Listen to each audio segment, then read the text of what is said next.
What's going on?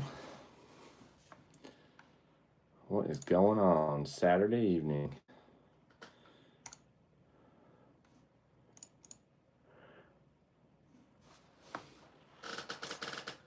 Alex does HVAC. What are you up to, my man?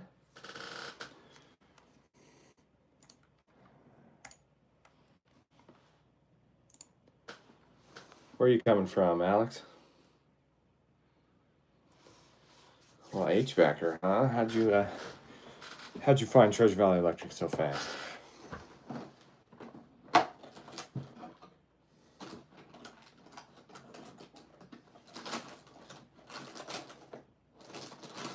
Sorry, I'm snacking. A little hungry. I guess it's kind of rude to eat, but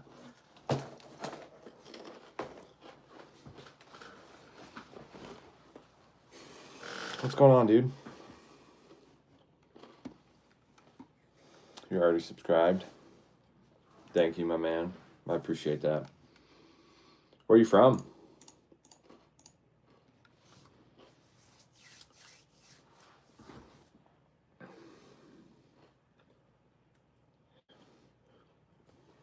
Are you going to become an electrician? Is that the plan? Or are you just messing with me? It's a good trade to be in, but, you know, HVAC's good too. In Pennsylvania. Nice. That's awesome. Never been to Pennsylvania, dude. I've been on the East Coast a bunch, but never Pennsylvania.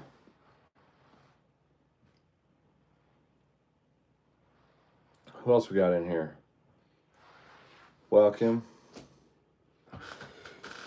Welcome. Just wanted to get on for a minute and see if, well, you know, first of all, see if YouTube was any good for live streaming. And see if anyone was on that wanted to chat for a while.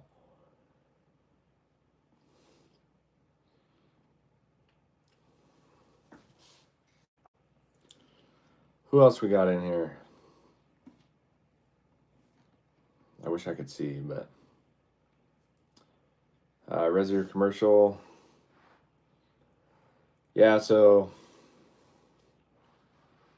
I mean, I'm of the opinion that starting out, they're both equally valuable. Like if you're just getting into the trade and you start in Resi, you're gonna get needed experience. You're gonna build kind of that foundation that you need to build, where you learn kind of the basics of pulling wire, reading some blueprints, and you know, the tools, the whole thing, right? So I do think though there comes a point where you kind of are limited with residential. You don't get a lot of experience with more intricate sides of electrical work. And so I would say that if you start Resi, you know, maybe stick around for a couple years and then try and move to commercial or industrial, something a little bit bigger, where you're going to see things like motors, you're going to see more complicated controls, lighting control systems, PLCs, which are programmable logic controllers,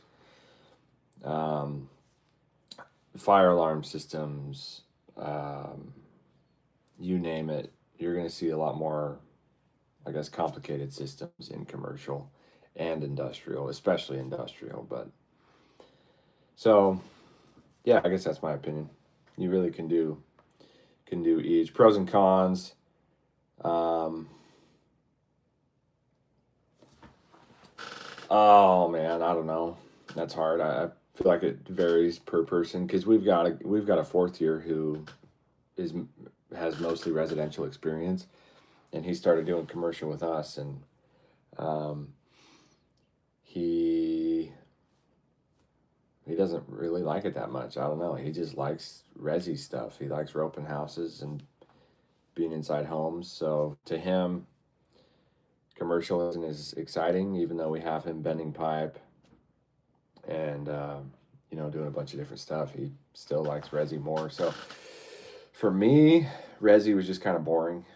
It's just a little bit boring after a while. That's just my opinion. Commercial, there's more happening. And I've worked industrial too on a really large site, and that was awesome. I mean, there's a lot of cool stuff going on in there. I mean, crazy stuff. So a little more excitement for me, anyway. That's how I feel about it. What do you do right now? HVAC, are you doing resi stuff? Are you doing commercial stuff? Who else we got in here? Anyone else got questions on this Saturday evening? Started HVAC when I was 16 and at first wanted to be an electrician, but my uncle does HVAC and has been in the trade for... So everything I know is because of him.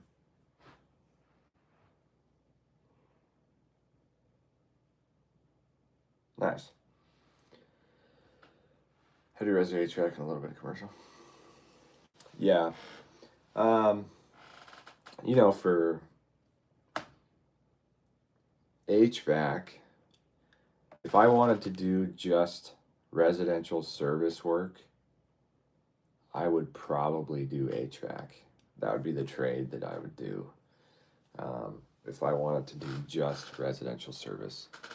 HVAC or plumbing, but probably HVAC would be my number one, and here's why. You guys install systems that need continual maintenance. And I would try and sell maintenance programs if it was me. I would push maintenance programs like harder than anything else. Try and get people on a list. You're going into their home every year or twice every year. You're changing out the furnace filters, you're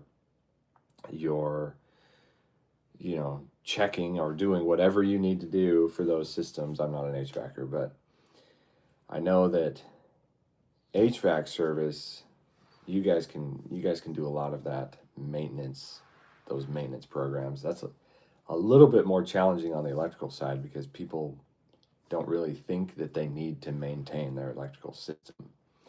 But HVAC, a lot of people are like, oh, I'll pay someone to come in and change my filter and do whatever else so that when it's hot, I have cold air, and when it's cold, I have hot air. So anyway, just a little side note from me, but welcome everybody, whoever's in here. I appreciate you guys. What questions you got? I like talking about business. I like obviously talking about the trades, and I like talking in general. So I'm down to talk about whatever. Yeah, so HVAC's not a bad trade. I mean, electrical's good. Obviously, I like electrical, but I think HVAC, plumbing, electrical are all solid trades, and you really can't go wrong with any. But it depends on what you want. Depends on what you want to do. Depends on what kind of work you like. So really, yeah. If I could do it again, this is kind of a hot take, but I might even go be a lineman. I've got a brother that's a lineman, works on high voltage stuff, and I'm not scared of heights. I'm obviously not really scared of electricity. And linemen, they get to do some pretty cool stuff. Now, the downside of being a lineman is almost all of your work is outside. So, but they get to do cool stuff. They all drive their nice giant bucket truck, and anyway, they make a lot of money as well. So, anyone else got any questions? What's your timeline, Alex? When are you trying to join an apprenticeship? Maybe commercial will be more fun, but being an electrician looks like a lot of fun. Yeah.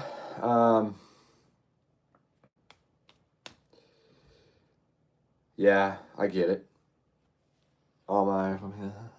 He's just electrician. Yeah,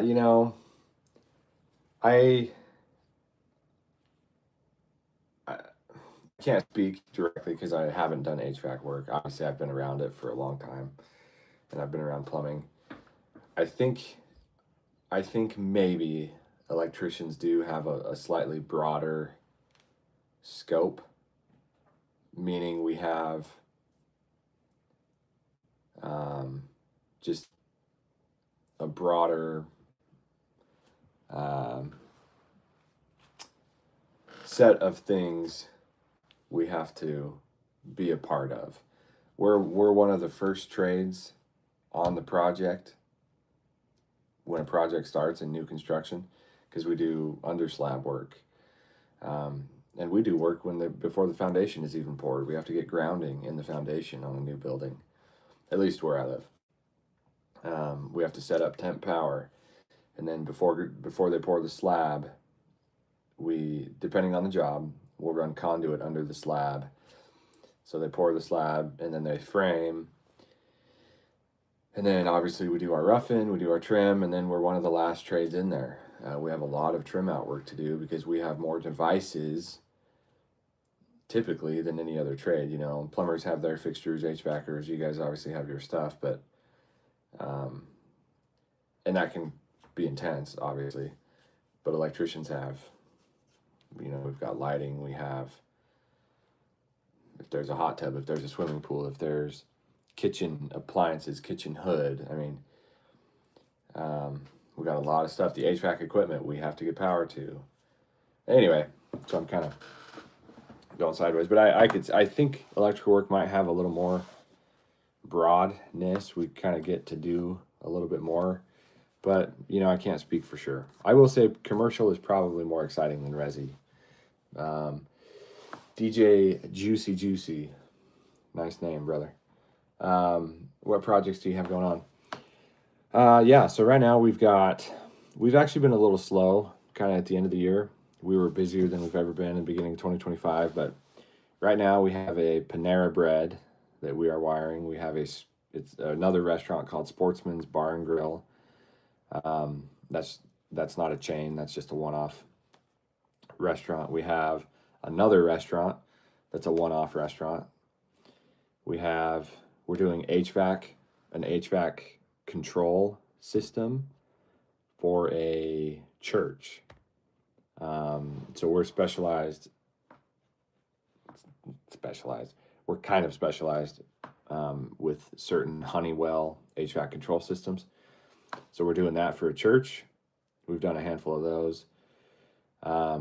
We potentially have like a 10,000 square foot house coming up. We do custom houses every once in a while by request. We never really go out and look for them, but we do have some contractors that have us do their custom home for them. So we have a 10,000 square foot house probably coming up. We've already done work at it, some under slab stuff. And then we have some commercial retail spaces that we're doing, some shell buildings. So eventually they'll have restaurants or whatever inside of them, but we're just doing the shell. So yeah, that's our scope right now. What about you? What do you do what trade are you in, DJ? Or are you in a trade? And where are you at? Where are you coming out of? Who else we got in here watching? Anyone got any more questions? Alex, definitely after I graduate high school, going to trade school. Yeah, that's awesome. When do you graduate? Are you getting close? You're a Sparky. What are you working on right now? Resi, commercial, industrial? You want a big site somewhere? What are you doing?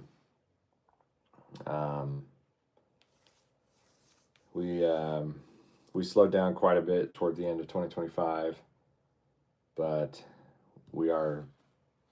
it appears that we're going to start picking up here a little bit. Oh, and we have some restaurants in the airport here too that we've been wiring. I forgot about that. This June. Nice, dude. That's exciting, man. Hit the ground running. So I'm assuming you're 17 or 18 now. If you you know, take it seriously and work hard and pass your schooling. I don't know if your program is 4 years or if it's 5 years or 6 years. I don't know how they do it in PA, but you could have your journeyman's license, 23, 24, and that'd be sick. That would be sick, dude. You can get a early start. I think I got my J card. I'm 30 now. I think I got my J card when I was 25. I could have gotten it earlier probably, but I did some other stuff for a little while. I did some wildland firefighting. Industrial DJ. Nice. Where are you out of? What state are you in doing industrial work?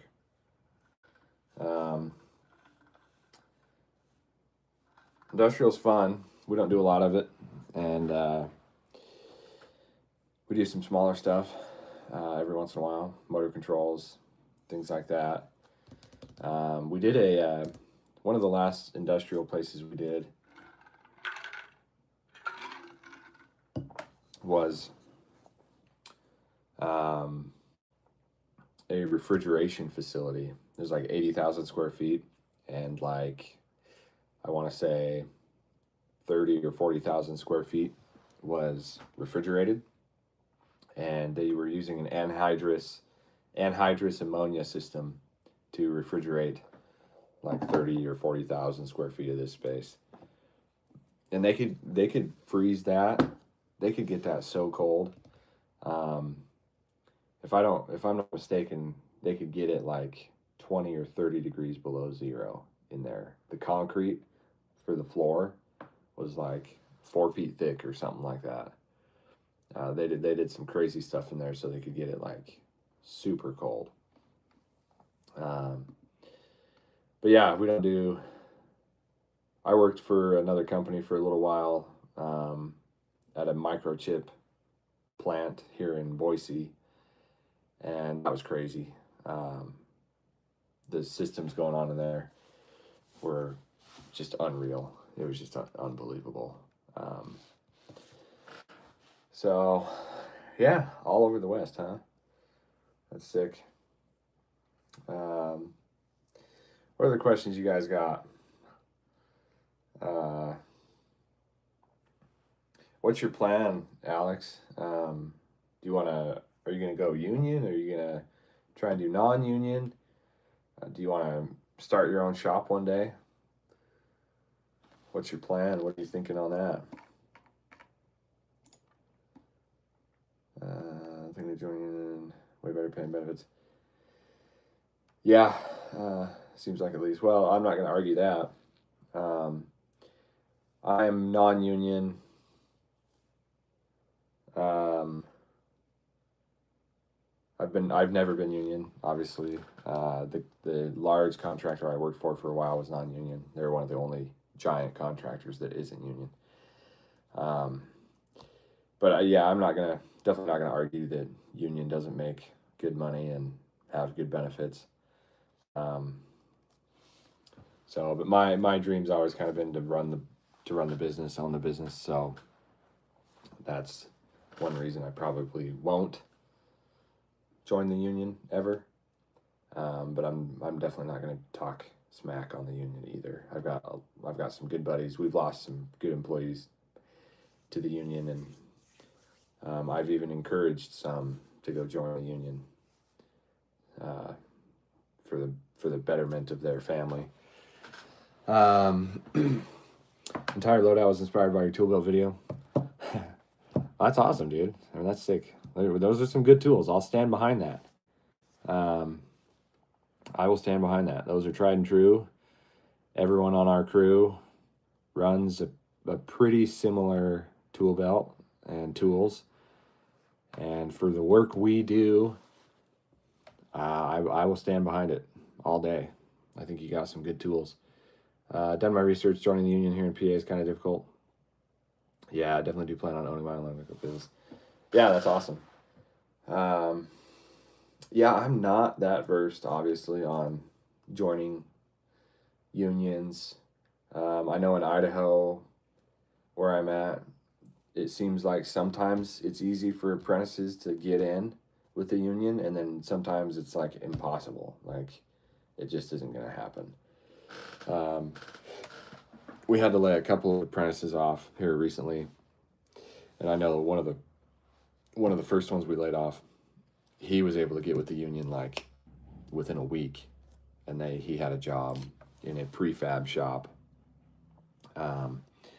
And then a couple of the other apprentices that got laid off a little while later, the union told one of them, like, there's probably not even a point in signing the book because you're probably not going to get called for months. So anyway, I don't know how that all works. That's kind of weird. But any journeyman that we've had to lose a couple journeymen recently, and they've gotten a job with the union in like 2 days. There's a high demand right now for that, but definitely planning on my own electrical business.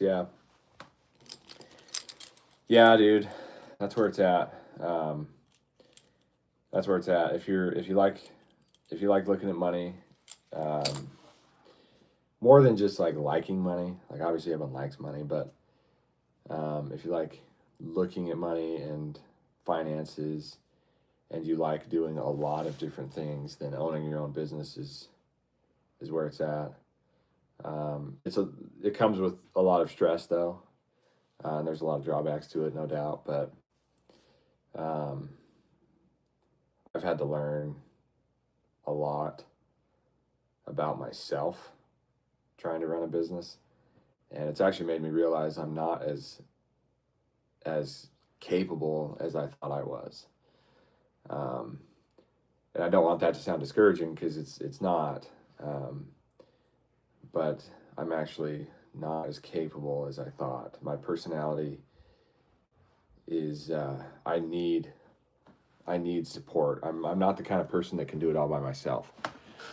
I gotta have somebody there's some people around me that can support me. I'm not the kind of guy that's going to be able to grind it out by myself, for sure. DJ, 52 an hour plus benefits is what they're talking. Yeah. Yeah. I know for sure in Idaho you would be making that much on these big projects out here. Probably more. Well, actually, that's about right. I want to say base pay is going to be right around 52 to 55. And then after your incentive pay, they're putting about $10 an hour for incentive pay. Because when I was working out at the microchip facility, which is where this giant project is, they were giving us a $10 an hour incentive. So I was making about 62 or 63 an hour. And then all the benefits that went with it. How did I start my electrical career? Yeah, so my dad is an electrician, and my dad started Treasure Valley Electric back in 2003. No, yeah, 2003. So he was really good, and he was just kind of a one-man band forever. He was really good about taking me and my brothers out to work with him when he could. So when he had like residential service calls, I remember being 7 or 8 years old, and I would go work with him on Saturday. And so anyway, when I got into high school, he would, and same for my older brothers, when we got into high school, he would put us on full time every summer. So I started when I was about 14, working full time every summer for him. And then at 16, you can actually get your apprentice license. And so when I turned 16, I was actually an apprentice.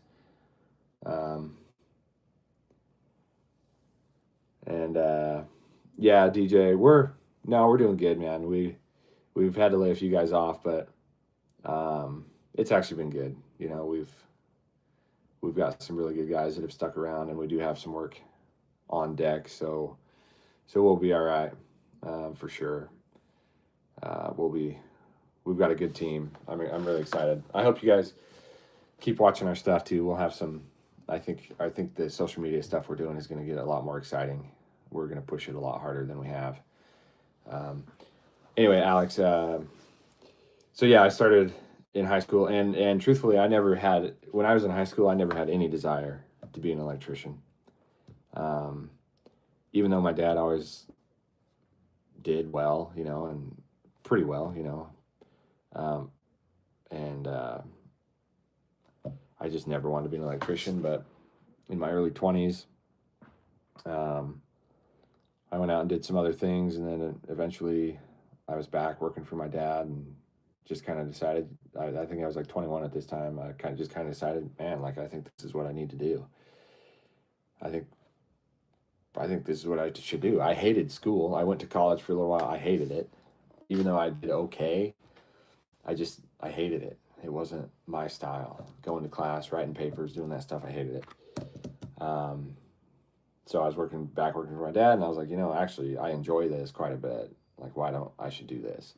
And so that's how I got started. Then I officially started the apprenticeship and went through school and got my J card in 4 years and did that. So mine came about pretty easy because my dad started the business.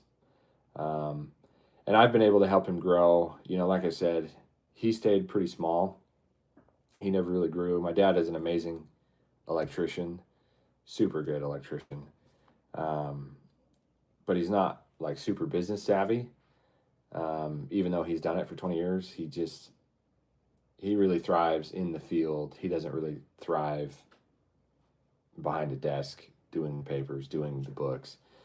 And so I actually, when I started helping him and started taking it more seriously, I took over that side completely, and I do it all now. He doesn't do any of the books. He doesn't do any of the billing. He doesn't even look at the bank account anymore. I manage all of the office for the business right now.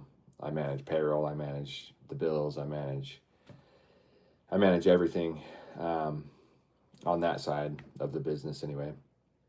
And he does all the estimating. Right now, he's just full-time estimator. He's 67, so he's pretty close to retirement. We just need to set a few more things in place so that he can officially retire. But I manage everything else. So, yeah, kind of a long answer to your question, but that's how I got started. And it's been a rocky road, for myself personally.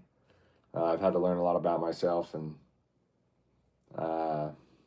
get some things dialed in, and but we're in a good place now, and I got some really good people around me that are helping me, and I think we're gonna be able to do a lot of cool stuff. So it's business is fun. I love talking about business. I'm an idea guy. I'm full of ideas. I'm not the best executor. I'm not the best at getting. Well, once I have an idea, I'm not the best at jumping over hurdles to get it done. I get more of a rush from thinking of the idea and seeing the vision long term. And that's one of the things I've had to realize is I need people around me that are good at executing and getting stuff done, because I'm not that good at it. I'm really good at ideas and vision and goals and inspiring people. So yeah, what other questions? 3 people watching. Thank you. Thank you guys. Thanks for the good questions, Alex and DJ. Appreciate you both, and whoever else is watching. But yeah, it's fun. I'm excited for you. You just have until June, so like 5 more months, and then you can go full time in the apprenticeship. Yeah, man, I feel like knowing someone in the trade definitely does help. Not saying it's impossible if you don't know anyone, because it definitely is. Yeah, for sure. I mean, without a doubt, it helps to know somebody all day. Definitely need to post some finance stuff on the channel about managing business. Yeah. Yeah, I do. It's so funny because that's really the stuff I like talking about. Like that's like my favorite stuff to talk about is the finance stuff and the actual business side. And I'm not the best at anything, by the way. So like I'm still learning a lot. But I feel like now I have a pretty good foundation for how the business should run. I've made a lot of changes to how my dad did it for 20 years. I definitely don't do it like he did. And I have a business coach that I pay a lot of money for, um, that has really helped us on the financial side of things as far as getting our books in order. So I would say, get into the trade, obviously go through your apprenticeship and get that knowledge. And as you're doing that, study business, read books about business and learn how to learn the basics of business finance. Learn your expenses, learn what overhead is, um, learn about revenue, gross profit, net profit, all of the things, depreciation, and just kind of absorb as much of that stuff as you can. And then when you're ready to go start your own, you'll be a lot further along than most tradesmen who start their own. That's one thing I see a lot is, some of the best tradesmen in the world are the ones that want to start their own business. And they do. But just because you're a good tradesman doesn't mean you'll be a good business owner. And obviously vice versa. But I think that's one thing that's hard for a lot of tradesmen, business owners, is they're really good at their trade, but they're not really good at business. And so you need to find a balance there and make sure they are two completely different jobs, being a business owner and being a tradesman. It's two completely different skill sets. And you really need to have, ultimately, if you want to own a business, you need to be really good at business. You need to understand that side. And you kind of need to be good at your trade. Talking from experience, maybe after 3-4 months after working with my uncle, he started paying me. I spent it all. Yeah, spent $1,000 and stuff I definitely did not need. Oh yeah, well, yeah, same. I mean, I'm 30 years old and I still spend way too much of my money on stuff I don't need. It happens. It happens, This is one thing I tell you. Advice. Now if he pays me, I just say definitely investing in a Roth IRA. Yeah, hell yeah, dude. That's awesome. That is awesome. Smart on you, and good for you for doing that. And keep doing that. Try as hard as you can. Try to never stop doing that. If you start investing in a Roth IRA now and you're only 17 or 18, and if you can just stay consistent, even if it's just such a small amount right now, even $50 a month will be worth so much money, dude. Let me see if I can find a time value of money calculator. Do a little math here.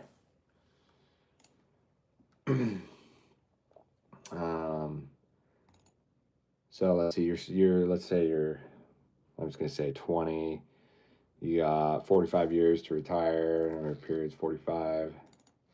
Starting amount 50. Interest rate, let's say 7%. 10% of each paycheck. That's perfect. Periodic deposit, let's put 0. Payment made at the beginning. See if I get this right.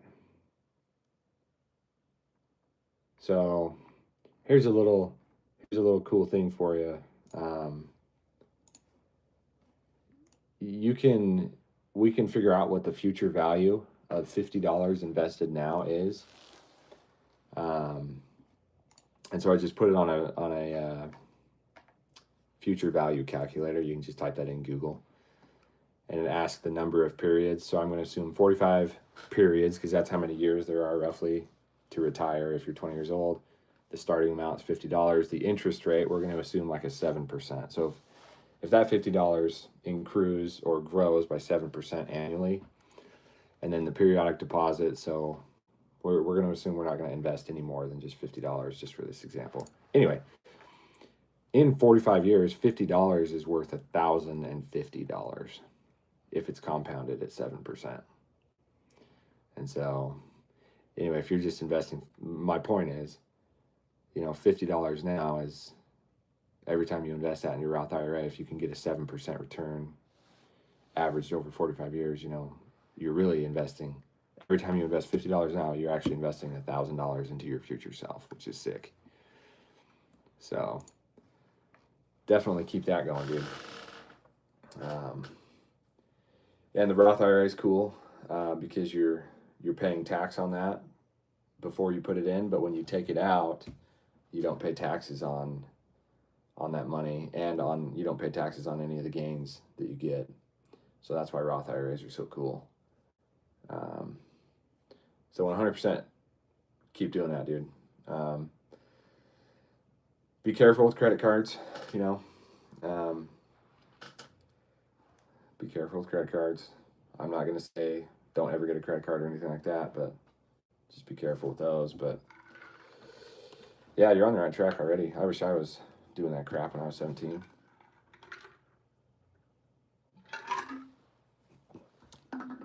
What else? Thanks for chatting, Alex. I appreciate you, man. I'm excited for you. We'll have to stay in touch, you know. Make sure you keep watching our stuff, and I'll do more lives too. We've been going live on TikTok like during the day, which like on the job, which is pretty cringy, but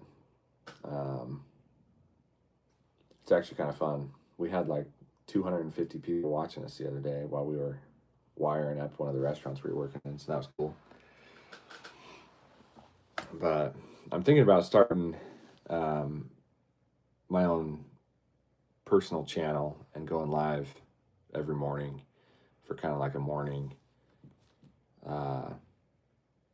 like, I don't want to say inspiration, but like morning, like session, I guess. You know, do some goals, some planning, some inspirational stuff, and just every morning at 5, try and get a group of people on there that are kind of have the same mindset and want to do, you know, get the most out of their life.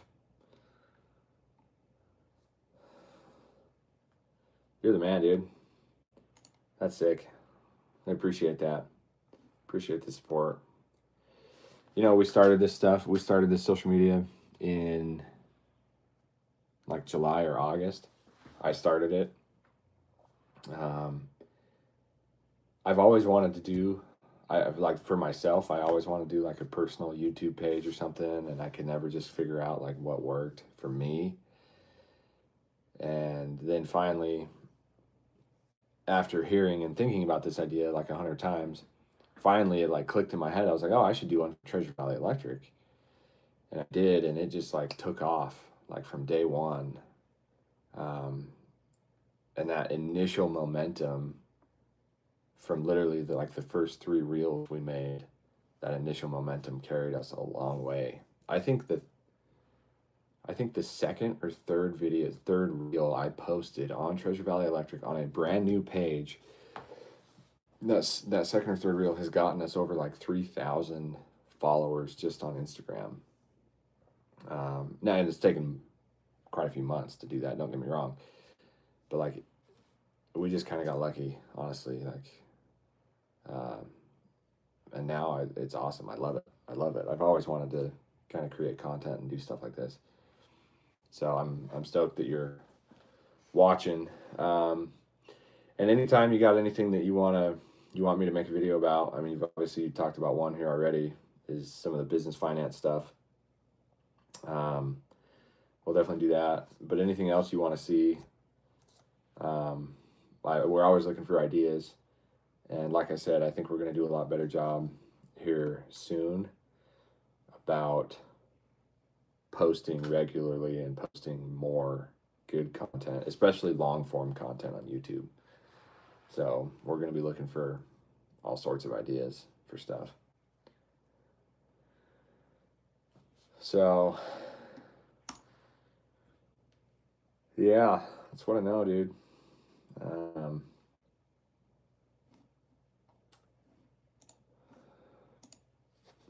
What time is it? 7:30. Well, I think I'm going to cut it here for a minute. I might go live on TikTok for a few minutes and just see what kind of audience is out there. I'm still learning this whole live thing. So I'm still experimenting a little bit and want to see how YouTube does versus TikTok and timing and everything like that. So I'm probably going to hop on TikTok for a few minutes and see how it does. I appreciate you, man. You're, as far as I know, you're the only one in here watching. So I'm just talking to you. But thanks for getting on and chatting with me. Let's do it again. And if you ever have any questions, ever need any advice, feel free to reach out, DM us or DM me on Instagram, or TikTok or wherever you're watching.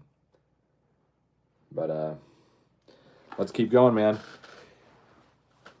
Appreciate you, and happy holidays. I hope you have a good week and life keeps going well for you. Peace, brother.